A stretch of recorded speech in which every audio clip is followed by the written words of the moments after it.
सुप्रभात। स्वागत है हिंदी यूट्यूब क्लासेस चैनल में। मैं मनोज खंडेलवाल आप सभी का हार्दिक अभिनंदन करता हूं और आशा करता हूं कि आप मुझे सुन रहे होंगे, पढ़ रहे होंगे और अच्छी प्रकार से अपनी पढ़ाई में लगे होंगे। आज कक्षा 10 का जो टॉपिक है कारक, बेसिकली वो कक्षा 10 में दिया तो है, लेकिन आज मैं इस टॉपिक को बहुत बड़े लेवल से आपके सामने प्रदर्शित करूंगा, जिससे कि कुछ ही मिनटों में उसकी भूमिका, उसके बारे में आपको पता लग जाए। आप देखेंगे आज कि इनकी भूमिका कहाँ से शुरू होती है, किस तरह से स्टार्ट होती है, इनकी पहचान जो समझने में हमें दिक्कत आती थी, आज जब इस टॉपिक को आप पढ़ोगे तो आपको लगेगा कि ये कारक इतने सरल कैसे हो गए। बिल्कुल सिंपल वे में आज आपके लिए मैं टॉपिक लेकर के आ रहा हूँ। तो आइएगा स्टार्ट करते हैं टॉपिक कारक। देखिएगा दोस्तों, कारक शब्द का सबसे पहले तो हम शाब्दिक अर्थ देख लेते हैं। शाब्दिक अर्थ देख लेते हैं। इसका शाब्दिक अर्थ होता है कार्य करने वाला।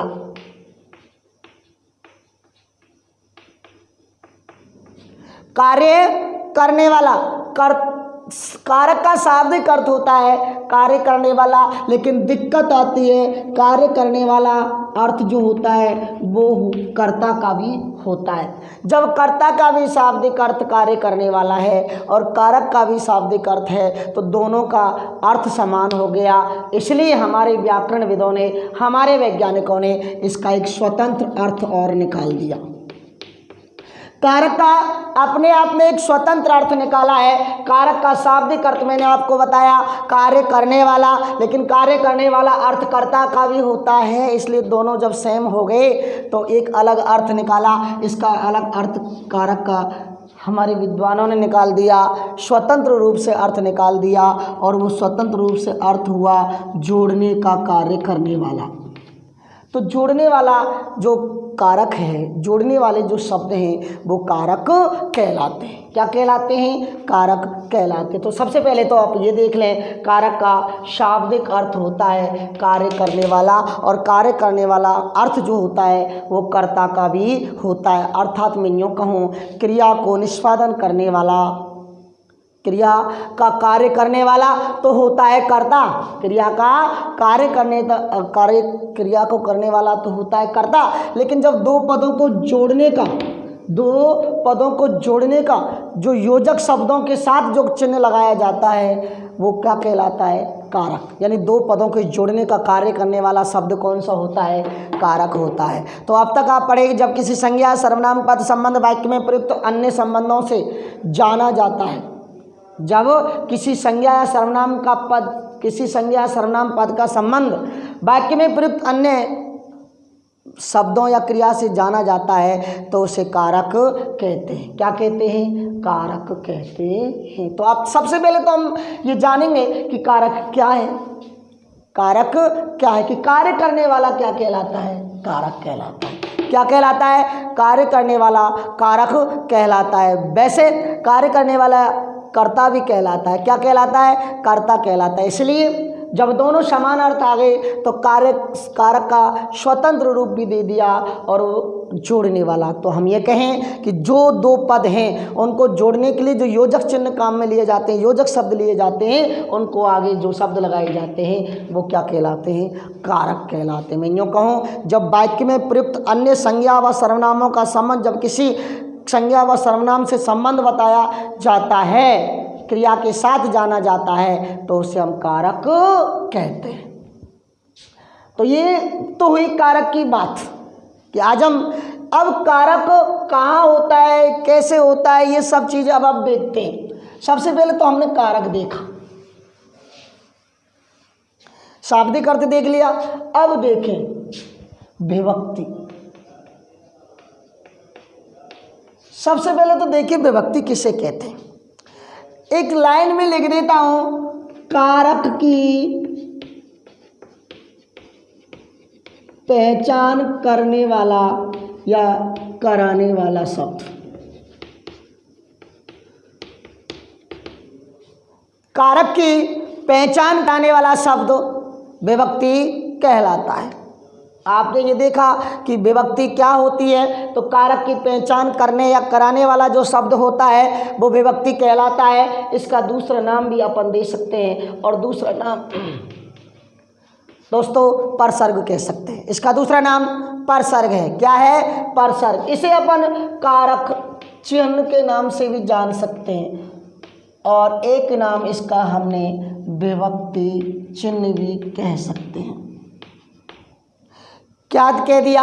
विभक्ति चिन्ह, परसर्ग, कारक चिन्ह, विभक्ति चिन्ह और विभक्ति यानी कारक की पहचान कराने वाला शब्द जो होता है विभक्ति कहलाता है। इसे हम परसर्ग भी कह सकते हैं, इसे हम कारक चिन्ह भी कह सकते हैं, और इसे हम विभक्ति चिन्ह कहते हैं। दोस्तों आज मैं बहुत अच्छे स्तर पर आपको कारक समझाने वाला हूं। आप इस वीडियो से पूरी तरह एंड तक जुड़े रहें, अच्छा आनंद आएगा। बहुत ही शानदार तरीके से हम आपको समझाने वाले हैं इस टॉपिक को।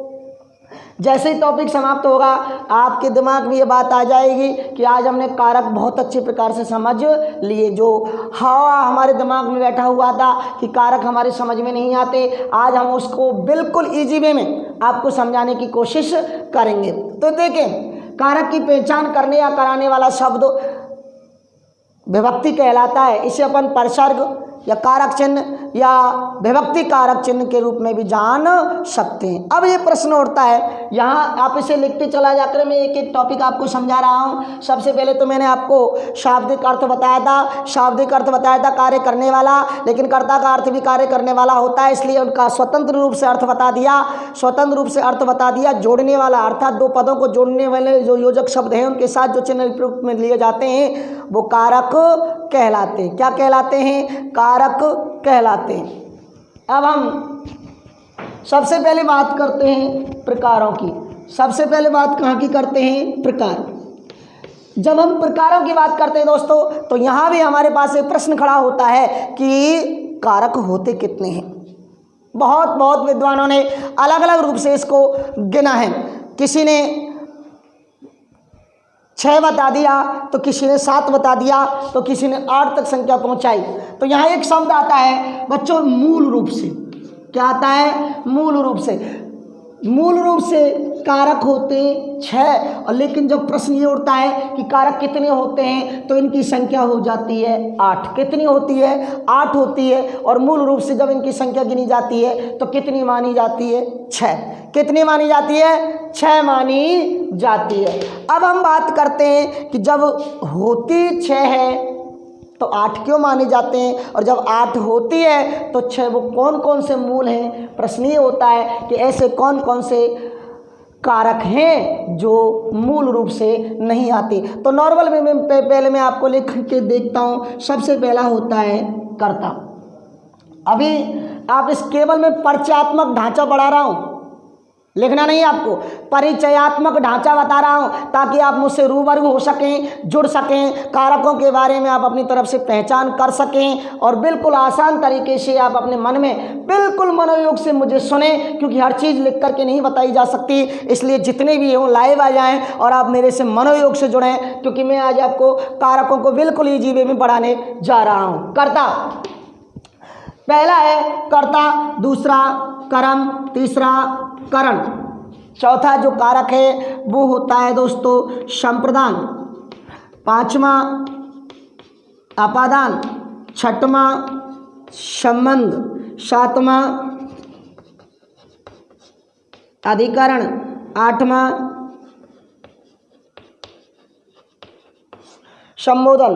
अब आपको यहाँ गौर करने की बात है कि 1 2 3 4 5 6 7 8 हो गए। कितने? 8। लेकिन मूल रूप से कितने होते हैं? 6। जब 6 हैं तो 2 निकालने हैं, और वो 2 कौन कौन से निकालने हैं दोस्तों? एक तो हो गया संबंध और दूसरा हो गया संबोधन। अब बात ये होती है कि ये इनका जो व्यवहार है, इनका जो कार्य है वो कारकों की तरह ही होता है।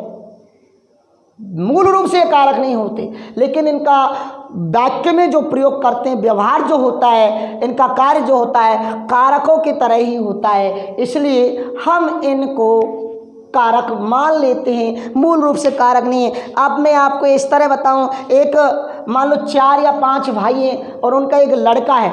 लेकिन अगले उनके बाबा के एक भाई है, उनके भी एक लड़का है और उसका लगा तो वो चाचा, क्या लगा, चाचा। लेकिन वो कहने में उसे इस तरह से यूज करता है कि ये मेरा वास्तव में चाचा नहीं है लेकिन चाचा जैसा है, क्योंकि वो उसके बाबा के भाई का लड़का था तो रियल में सगा उसका चाचा नहीं है लेकिन चाचा जैसा है। अब ये वास्तव में कारक नहीं है लेकिन कारक जैसा है, क्योंकि वो चाचा नहीं है लेकिन चाचा जैसी उसकी पदवी है, उसका अधिकार है, इसलिए वो चाचा उसका लगता है। तो सेम मूल रूप से कारक नहीं है लेकिन इनका व्यवहार, इनका कार्य कारक जैसा है, इसलिए इनको कारक माना गया। तो मूल रूप से कारक कितने, 6। कारक कितने होते हैं, 8। कौन कौन से कारक ऐसे हैं जो मूल रूप से कारक नहीं होते, एक तो होता है संबंध और दूसरा होता है संबोधन। कौन सा होता है, संबोधन। तो आइएगा आज हम इनको कारकों को प्रकट करने के लिए प्रयुक्त किए जाने वाले जो शब्द है वो विभक्ति कारक चिन्ह कहते हैं। ये 8 भेद होते हैं इनके बारे में हमने आपको पढ़ लिया। अब इनके विभक्ति कारक और उनको देख लेते हैं। स्क्रीनशॉट ले लिया आपने।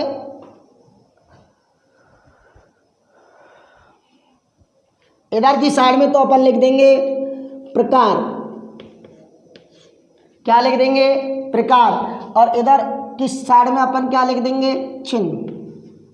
और इनको लिखने से पहले मैं 2 चीज़ें आपको बता देना चाहता हूं, या मैं यूँ कहूँ इन्हें मैं एक शर्त के रूप में लिख देता हूं। आप ये मान लोगे कि आप किताब खोल के बैठ जाए, आज जो चीज़ मैं पढ़ाने जा रहा हूँ वो आपको किताबों में नहीं मिलेंगी, इसलिए बहुत ईजी वे में मनोज सर के द्वारा आपको आज बताया जा रहा है कि इनको हम किस तरह से सरल वे में मोटिव कर सकते हैं। तो शर्त नंबर 1 देखिएगा कि प्रत्येक कारक की अपनी निश्चित विभक्ति होती है।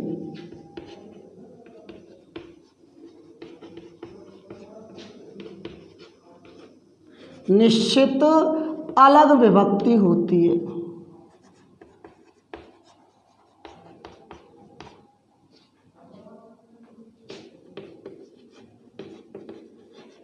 प्रत्येक कारक की अपनी खुद की अलग निश्चित अलग विभक्ति होती है। प्रत्येक कारक की अपनी अपनी अलग अलग विभक्ति होती है, लेकिन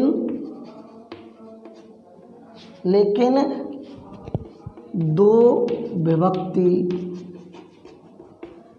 समान कारकों की पाए जाने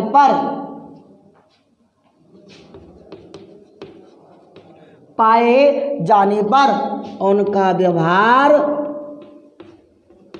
व कार्य अलग अलग होगा।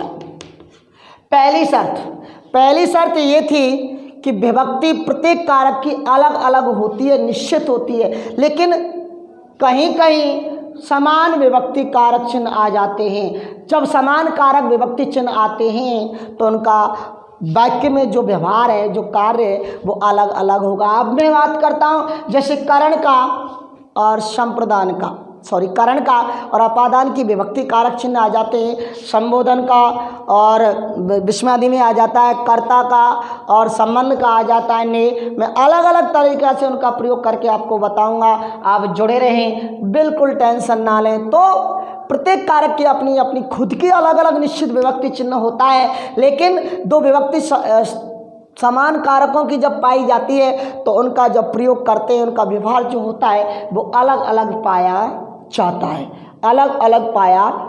है। ध्यान रखना। नंबर 2 शर्त देखना इसकी, प्रत्येक शर्त आपको डिटेल में बताई जाएगी। मैं पहले बता चुका था, अभी लिखने की बात नहीं है। मैं केवल और केवल परिचयात्मक ढांचा आपके सामने प्रस्तुत कर रहा हूं। उस ढांचे से आप केवल जुड़ें, ताकि मनोयोग के साथ जुड़ने पर आप पूरी तरीके से आप इस तरह से अपने आप में इन चीज़ों को कंठस्थ कर लें। उसके बाद अपन रिटर्न वर्क कराएंगे, ताकि जब रिटर्न वर्क अपन करें तो हमारी समस्या कोई मूलभूत की हमारे दिमाग में नहीं आए। इसलिए आप पहले मेरे से पूरी तरह से मनोयोग में जुड़ें, क्योंकि हर चीज़ लिखने की नहीं होती। नंबर 2 शर्त देखें,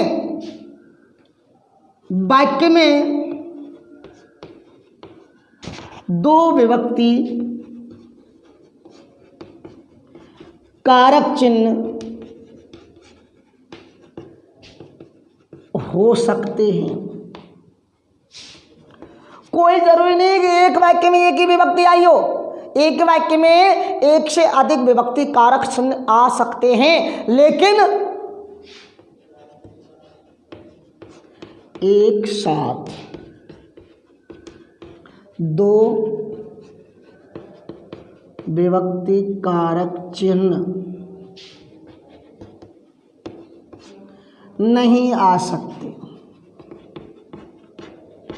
ये 2 शर्तें और बहुत ही इंपॉर्टेंट शर्तें। पहली शर्त ये थी कि प्रत्येक कारक की अपनी निश्चित खुद की अलग विभक्ति कारक चिन्ह होगा, लेकिन जब समान कारक चिन्ह, कुछ कारक चिन्ह ऐसे होते हैं जो 2 कारकों के पाए जाते हैं, लेकिन उनका जब प्रयोग करते तो उनका दोनों का अलग अलग व्यवहार होता है। और दूसरी शर्त ये थी, वाक्य में 2 कारक चिन्ह एक साथ आ सकते हैं, वाक्य में 2 विभक्ति कारक चिन्ह हो सकते हैं, लेकिन एक साथ 2 कारक चिन्ह नहीं आ सकते। तो 2 शर्त मैंने आपको बताई कि प्रत्येक कारक की अपनी निश्चित अलग विभक्ति चिन्ह होता है, लेकिन 2 विभक्ति का समान कारक चिन्ह एक साथ पाए जाने पर उनका अलग अलग अर्थ निकला, व्यवहार अलग अलग होता है। और वाक्य में 2 विभक्ति कारक चिन्ह हो सकते हैं, लेकिन एक साथ एक जगह पर समान अवसर पर समान जगह पर 2 कारक चिन्ह नहीं आ सकते। स्क्रीनशॉट ले लें। मैं आगे अब अपनी उस प्रकार और चिन्ह पर जा रहा हूं।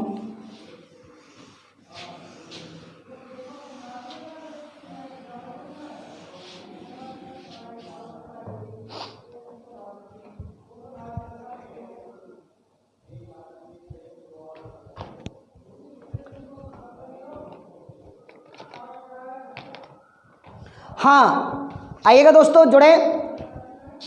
अपन यहाँ लिख रहे हैं प्रकार और यहाँ लिख रहे हैं अपन चिन्ह। सबसे पहले हम डाल देते हैं कर्ता। मैं सब चीज़ अलग अलग रूप में आपको बताऊंगा।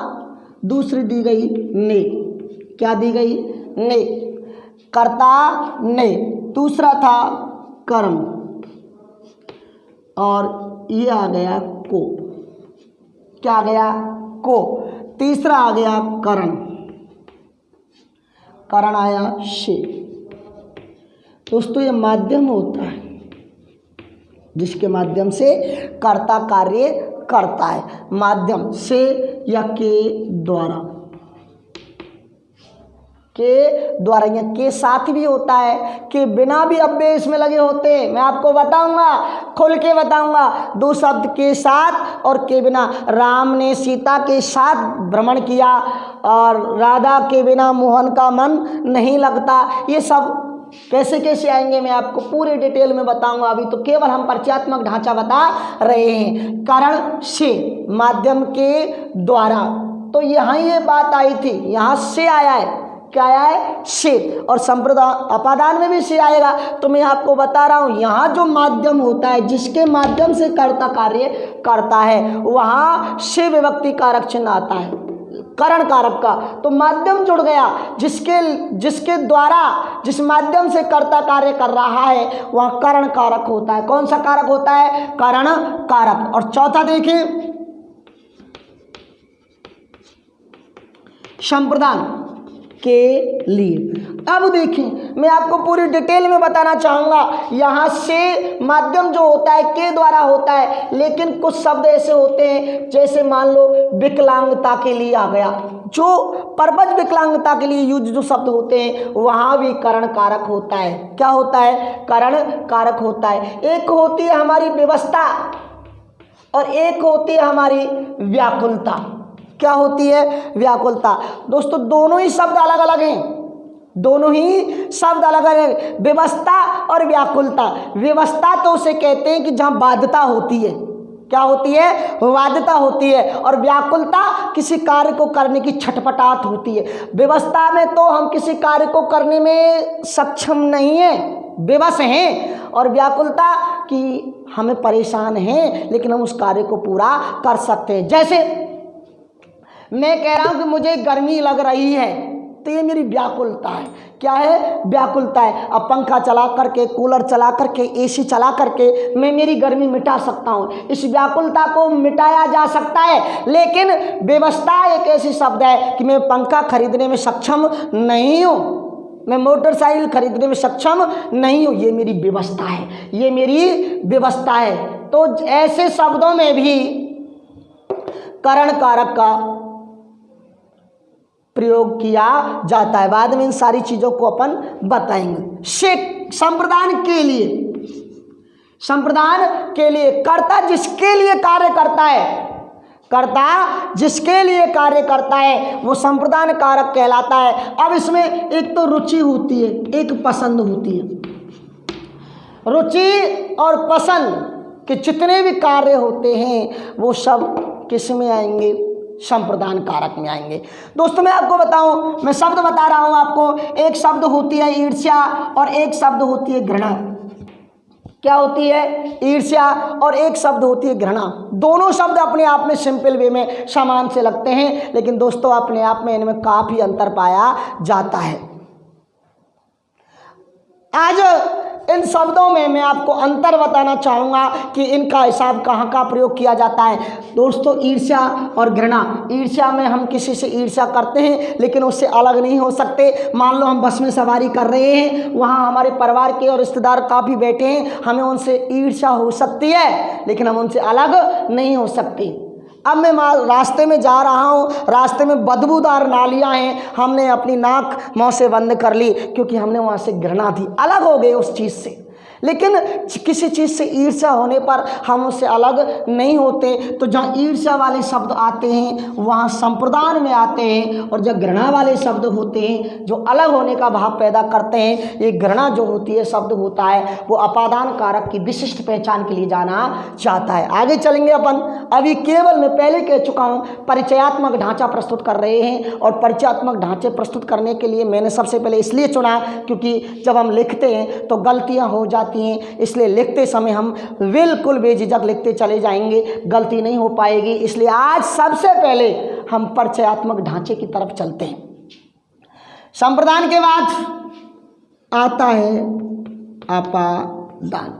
यहाँ से आए, मैंने पहले कहा था प्रत्येक विभक्ति कारक चिन्ह अलग अलग चिन्ह होता है, लेकिन एक विभक्ति दो कारकों की हो भी सकती है। लेकिन जब दो कारकों की विभक्ति चिन्ह एक ही होती है तब हम दोनों का व्यवहार और कार्य अलग अलग होता है। उन कार्यों के आधार पर हम उन्हें पहचान सकते हैं। से अलग या पृथक, ये तो हम सब ने पढ़ चुके हैं कि पेड़ से पत्ता गिरता है, अलग हो गया, पेड़ से पत्ता गिरता है, अलग हो गया। लेकिन आज मैं जो चीज़ बताने जा रहा हूँ आप वो उसे कहीं नहीं पढ़ पाओगे कि अगर मान लो कहीं तुलना कर रहे हैं, क्या कर रहे हैं अपन, तुलना कर रहे हैं, तो तुलना करने का जब भाव है यानी दो व्यक्तियों के मध्य जहाँ तुलना कर रहे हैं, जहाँ तुलना की स्थिति आती है वहाँ भी अपादान कारक होता है। और अपादान कारक होता है तो वहाँ विशेषण की अवस्था आती है दोस्तों, कौन सी,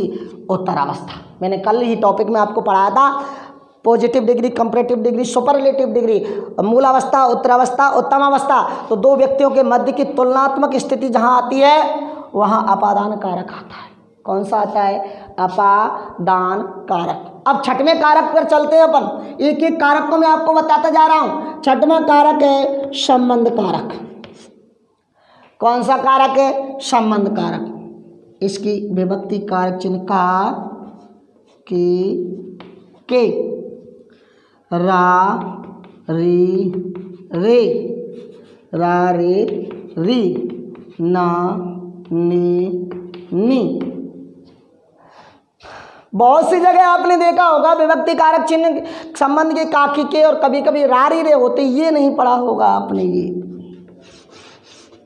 ये आपने नहीं पढ़ा होगा, मैं दावे के साथ कह सकता हूँ। काकी के, रारी, हरे, नाने, नी आदि शब्द। अगर प्रश्न इस तरह आ सकता है कि संबंध कारक की कुल विभक्ति चिन्ह कितनी होती हैं, 1 2 3 4 5 6 7 8 9, कितनी होती हैं? 9 होती हैं। विभक्ति कारक, संबंध कारक की जो विभक्ति कारक चिन्ह विभक्तियां होती हैं, कुल विभक्ति वो 9 होती है। दोस्तों इन 9 विभक्तियों का प्रयोग हम 2 प्रकार से करते हैं। 9 विभक्तियों का प्रयोग हम 2 प्रकार से करते हैं। मैं एक वाक्य लिख देता हूँ या एक शब्द लिख देता हूँ ताकि आपकी समझ में आ जाए। कैसे कि सभी कारक संज्ञा पद होते हैं। संज्ञा पद, सभी कारक या तो संज्ञा पद होते हैं या सर्वनाम पद होते हैं। सभी कारक या तो संज्ञा पद होते हैं या सर्वनाम पद होते हैं। अब बात करते हैं, जब इन विभक्ति कारक चिन्हों का सर्वनामों के रूप में प्रयुक्त करते हैं तब तो ये संयोजक के रूप में प्रयुक्त होते हैं। किसके रूप में होते हैं? संयोजक के रूप में। लेकिन जब इनका प्रयोग संज्ञा के लिए किया जाता है तो इनका अपने आप में क्या हो जाता है? स्वतंत्र अर्थ आ जाता है। कैसा अर्थ आ जाता है? स्वतंत्र अर्थ आ जाता है। तो यहाँ मैंने आपको बताया सभी कारक या तो संज्ञा होती हैं या सर्वनाम पद होते हैं, या तो संज्ञा होते हैं या सर्वनाम पद होते हैं। तो जहाँ सर्वनामों के साथ इन विभक्ति कारक चिन्हों का प्रयोग किया जाता है तब ये योजक शब्दों के रूप में प्रयुक्त होती है। लेकिन यदि संज्ञा के साथ इनका प्रयोग कर दिया जाता है तो इनका अपने आप में स्वतंत्र अर्थ निकलता है। देखिए कैसे, यहाँ 9 विभक्तियाँ हैं। कितनी विभक्तियाँ हैं? 9। अब 9 विभक्तियों को यदि हम सर्वनाम के रूप में प्रयुक्त करें, सर्वनामों के साथ प्रयुक्त करें तो 9 विभक्तियों का यूज कर सकते हैं, प्रयोग कर सकते हैं। लेकिन जब हम इन संज्ञा के साथ यदि हम इन संबंध कारक की विभक्ति का प्रयोग करें तो केवल 3 विभक्ति का प्रयोग करते हैं, का, की, के। अब बताना मेरा इसलिए आवश्यक है क्योंकि जब हम समास हम पढ़े थे, समास में हमने संबंध तत्पुरुष समास पढ़ा था, तो उसका समास कोई शब्द नहीं होता दोस्तों, समास सामासिक शब्द होता है। समास तो एक बेस है, एक प्रक्रिया है उसके साथ जुड़ने का। का, की, के, जब उसका हम समास विग्रह करते हैं तो केवल यही शब्द यूज किए जाते हैं, का, की, के।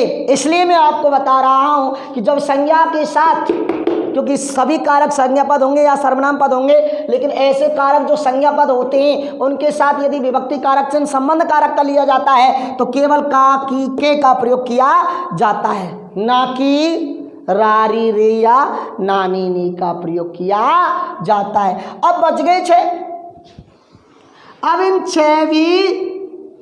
6 जो कारक चिन्ह हैं, इन 6 कारक चिन्हों का जो प्रयोग होता है वो सर्वनाम पद के लिए प्रयुक्त किया जाता है। लेकिन एक शब्द जो है ने, इन 6 में भी ने शब्द का भी प्रयोग संज्ञा शब्द के साथ किया जाता है। किसके साथ किया जाता है? संज्ञा शब्द के साथ। लेकिन यहाँ एक व्यवस्था अपनी है कि जब भी ने विभक्ति कारक चिन्ह, ये ने संबंध का भी है और ने कर्ता का भी है, लेकिन जब भी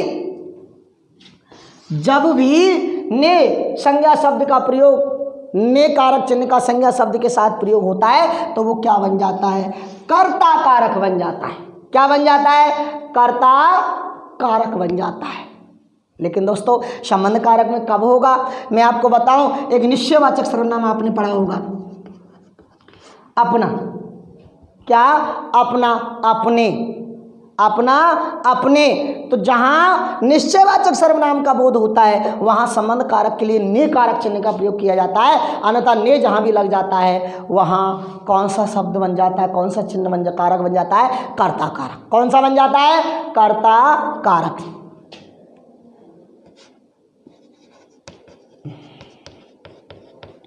अधिकरण में पर, ऊपर, नीचे, के साथ, के बिना, के सामने, ये एक पे भी होता है। क्या होता है? पे, यानी स्थानवाचक क्रिया विशेषण। ध्यान रखना, स्थानवाचक लिखना जरूरी। मैंने आपसे पहले कहा प्रत्येक शब्द लिख करके नहीं बताए जा सकते, इसलिए आप मनोयोग रूप से मुझसे जुड़े और मुझे गौरपूर्वक ध्यानपूर्वक सुने।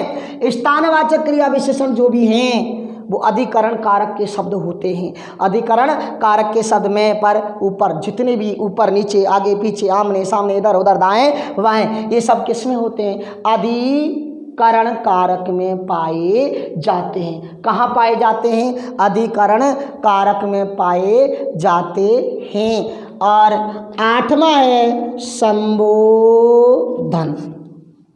कौन सा? संबोधन। हे, अरे, ओ, रे। अब आपने ये बता दिया रे।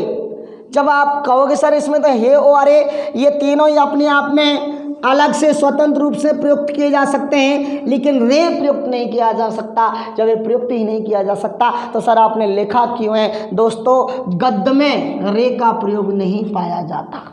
गद्य में रे का प्रयोग नहीं पाया जाता, इसका प्रयोग पद्य में पाया जाता है। कहाँ? आपने 10वीं क्लास में एक पाठ पढ़ा होगा, लक्ष्मण परशुराम संवाद, जब में राम भगवान कहते हैं कि नाथ संबोधन व्यंजन हारा हो को एक दास तुम्हारा। तब लक्ष्मण क्रीड़ाएं करते हैं और उन्हें भड़काने का प्रयास करते हैं। तब परशुराम जी लक्ष्मण से कहते हैं, रे नृप बालक कालवश बोलत तो न समार। रे का अर्थ यहाँ अरे हुआ। रे का अर्थ क्या हुआ? अरे। तो बहुत डीपली बात मैंने आपको समझाने की कोशिश की। पद्य में इसका प्रयोग होता है। समय का अभाव है दोस्तों, अगली क्लास में हम इनका डीपली और प्रयोग करके बताएंगे। तब तक आप, मैंने आशा है कि जितना मैंने पढ़ाया होगा उसे आपने बिल्कुल कंठस्थ करके अगली क्लास में आएंगे आप, तब बहुत अच्छे इंटरेस्ट रूप में हम अगली क्लास को बिल्कुल इसी का निवे की तरफ अपन कंटिन्यूटी इसी क्लास को आगे बढ़ाएंगे। तब तक आपके लिए धन्यवाद।